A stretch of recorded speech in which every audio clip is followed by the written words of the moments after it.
April 7th, 2003 was clear and sunny in southern Missouri. The kind of day that held the promise of a bright future for young Melissa Thornton. But that future was not to be. As Melissa drove her cherished red Mustang to a baseball game at their high school that afternoon, a 1979 GMC pickup truck pulled out in front of her. She slammed on the brakes, but could not avoid the collision. The force of the collision was relatively minor. In fact, nobody was injured by the impact itself. Not the elderly driver of the pickup, not Melissa's passenger, not even Melissa. But this collision was different. The GMC pickup was equipped with a fuel tank mounted on the side of the vehicle, outside of the frame. The force of the collision caused gasoline to gush from the truck, which instantly became a fireball. As Melissa ran from the inferno, she suffered third-degree full-thickness burns to almost half of her body. What should have been a walk-away traffic accident, a mere fender bender, devastated a young woman's life. 16 years before Melissa Thornton was born, General Motors engineers and management made critical decisions that would scar her for life. In June 1970, GM engineers were scrambling to come up with an acceptable fuel system for the new Chevrolet and GMC pickup trucks that were due to be introduced in 1972 as 1973 models. Up to that point, Chevrolet truck engineering had been working on a fuel tank design located behind the cab, but discovered that they could not achieve the fuel capacity desired by the sales department with that design. With deadlines looming for approval of the truck and funding for long-term tooling, GM engineers devised and submitted for approval a fuel tank design located on the side of the vehicle, mounted outside the frame. The total time from conception of this side saddle tank design to approval by GM management spanned only 8 days. Meeting minutes of top GM management show that in June 1970, the new pickup program was behind schedule, and the heat was on Mr. Stepp, as the chief engineer, to pick up the pace. The program had already slipped from model year 1972 to 1973, and John Z. DeLorean, the general manager of Chevrolet, was not going to tolerate any more slippage.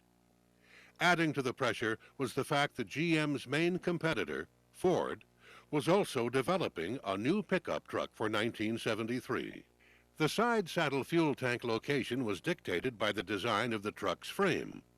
Although Ford and Dodge used perimeter frames on their new trucks, GM chose a much narrower ladder-style frame for its new trucks. According to GM, the narrower frame required the side-mounted fuel tanks to be placed outside the frame rails. By contrast, Ford and Dodge were able to mount their tanks inside the frame, where they were more protected, with comparable capacity. GM only crash-tested the side saddle tank design twice before the trucks went into production, and both tests resulted in leakage far in excess of that allowed by internal GM standards. At about the same time the trucks went on sale to the public in the fall of 1972, GM engineers were already working on a steel shield to protect the tanks from side impacts. The shield was successfully crash-tested in early 1973 and was the first crash test in which the fuel tank did not leak fuel. Nevertheless, the shield was never used. Former GM engineer Ron Elwell has testified that GM decided not to use the shield because it would diminish the public's confidence in the product. While GM disputes Elwell's testimony, its actions 11 years later show the truth. After documented concerns over litigation arising from post-crash fires, GM Truck Engineering ran a series of tests in the early 1980s in an attempt to improve the fuel system performance of the side saddle pickups. Following those tests, GM installed a shield over the tank, among other things, whose specific purpose was to prevent fuel leakage in side impact collisions. Yet, in its literature to its dealers and the public, GM concealed the true purpose of the device, simply calling it a stone shield. Interestingly, GM had been installing true stone shields on the tanks for years. The 1980s testing also dramatically revealed a vulnerability of the side saddle design that GM's previous tests had ignored: the potential for a smaller passenger car with a low hood height to ride underneath the truck and crash directly into the fuel tank. This underride significantly increased the chances of a fuel leak and post-crash fire, even in crashes where nobody would have been injured otherwise. This is precisely the kind of collision that resulted in Melissa's serious burns. These CPPO tests prove, don't they, sir, that General Motors recognized almost 20 years before Melissa was burned that if a smaller car underrides the side of a pickup equipped with outside frame rail tanks, that the tank would be exposed to damage, fuel spillage could occur, and a post-crash fire could ensue.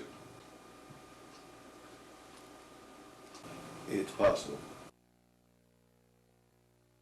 Despite this knowledge, GM took absolutely no steps to warn the public of these dangers or to make the design safer. In fact, even after 3 years of testing, GM never solved the underride problem. In 1994, after 2 years of intensive investigation, the United States Department of Transportation made the initial finding that the side saddle trucks contained a safety-related defect. In its extensive report, the department found that, quote, given the state of the art at the time and GM's awareness of the likely consequences, it was unreasonable for GM to design the subject vehicles with fuel tanks outside the frame rails, and that the increased safety risk due to post-crash fires in the subject vehicles is unreasonable. Instead of heeding the government's request to recall the side saddle trucks or allowing the regulatory process to play out where concerned citizens could weigh in on the issue, GM short-circuited the process by filing a lawsuit against the government in its home court in Detroit. Shortly thereafter, GM obtained a settlement that would leave the side saddle trucks on the road in exchange for payments made to various automotive issues. Not a penny was spent on making the side saddle truck safer or warning the public about its dangers. Through the years, GM has maintained its dogged determination to defend these trucks in the face of overwhelming evidence of defect and unreasonable danger, apparently preferring instead to pay victims one by one after their lives are devastated. Mr. Stepp said it all. Mr. Stepp, is there any number of Melissa Thorntons or people like her out there who can or will be in the future burned or killed in CK side-mounted fuel-fed fires, at which point Earl Stepp says, I'm not going to come and defend this product anymore?